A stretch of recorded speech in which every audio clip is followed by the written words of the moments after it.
Oui, mais je vais d'un mot vous expliquer d'abord pourquoi on agit tous et pourquoi on fait ça. On l'a dit, si on doit réagir, c'est qu'on doit freiner la diffusion du virus. Bon. D'abord pour protéger les autres, parfois nous-mêmes, ça dépend d'où on parle, mais les plus âgés, les plus vulnérables, les plus précaires. Premier objectif. Deuxièmement, on doit protéger notre système de santé, nos soignants.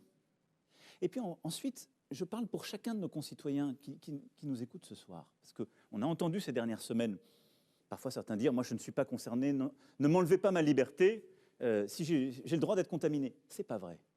Parce que nous sommes une nation de citoyens, on est tous liés les uns les autres. Et donc, même si je ne veux pas être altruiste, freiner le virus, c'est aussi protéger ma santé. Parce que si je ne le freine pas, demain, si j'ai autre chose, ma mère, mon père, ma sœur a autre chose, il n'y aura plus de place pour le soigner. Je protège mon emploi en faisant ça. Donc ça, c'est notre objectif. Et cet objectif, de manière très concrète, c'est freiner le virus, c'est faire que ces 20 000 nouveaux cas par jour, on va devoir les ramener à 3 à 5 000 cas par jour, parce que là, on peut maîtriser. C'est que ces 200 entrées en réanimation, on doit aussi fortement les réduire, pour au fond revenir à un niveau de nombre de cas Covid en réanimation qui est de l'ordre de 10 à 15% d'honoraires au maximum, parce que là, c'est soutenable. Donc, vous avez très bien dit, face à ça, il serait disproportionné de reconfiner le pays. Notre objectif, ça doit être de réduire les contacts privés qui sont les contacts les plus dangereux.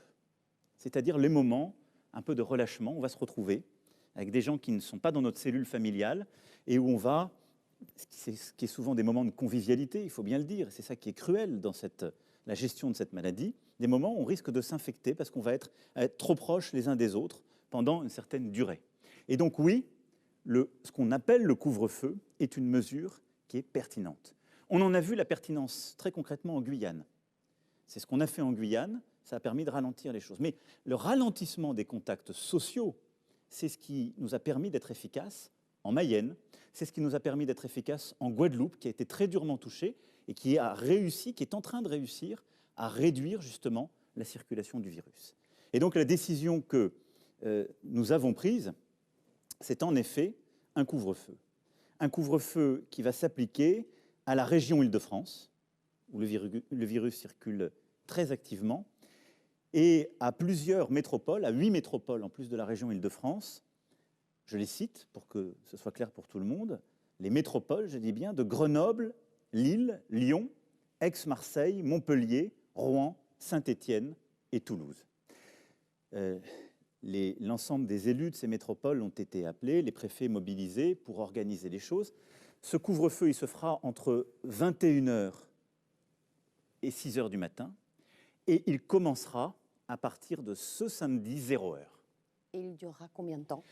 Écoutez, il durera, le gouvernement est en mesure de le décider pour 4 semaines. Nous irons devant le Parlement pour pouvoir essayer de le prolonger jusqu'au 1er décembre.